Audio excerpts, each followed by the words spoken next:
It started in 1998. There was a zine library in the South Bronx that was being pushed out of its space. So ABC No Rio decided to just take the zines and put them somewhere, and that's basically how it started. And it's grown a lot since then. They just have people send them their zines and they collect them, and it's gotten a lot bigger since then. A zine is anything created by anyone in a readable format for informing anyone on anything they want to tell them. There's a lot of categories.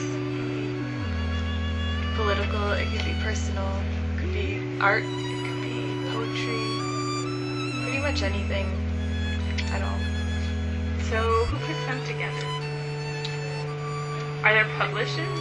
There are sometimes. Usually the zine culture is mostly a do-it-yourself type thing.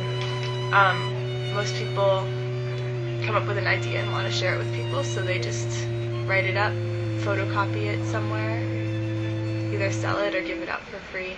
But there are also published zines, go through press and distribution and everything. There's a lot of a wide range.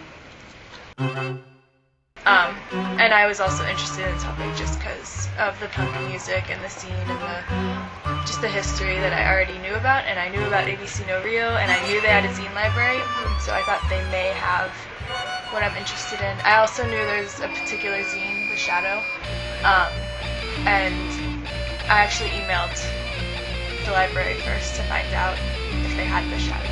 They said they did, so I found it. I found the specific zine through something else, like it had cited it, and I was like, well, I want to find the actual thing.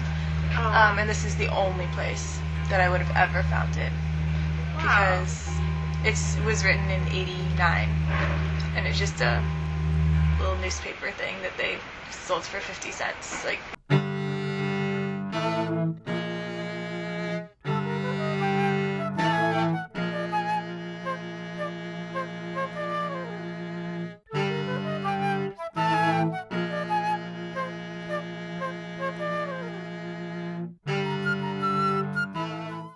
they emphasize a lot of the political experience, underground music, and social movements. There's a lot of LGBT stuff. And sometimes people just come in wanting to sit down and read a zine.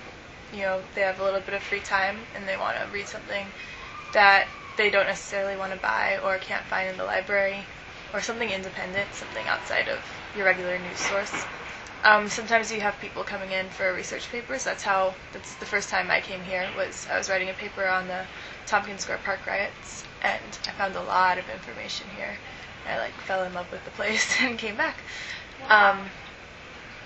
Some people just want to see it.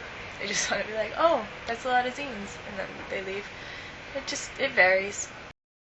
There is academic, Africa, anarchism, animal rights, anti-authoritarianism, anti-fascism, anti-racism, anti-militarism, art, Asia, Australia. That's only the A's.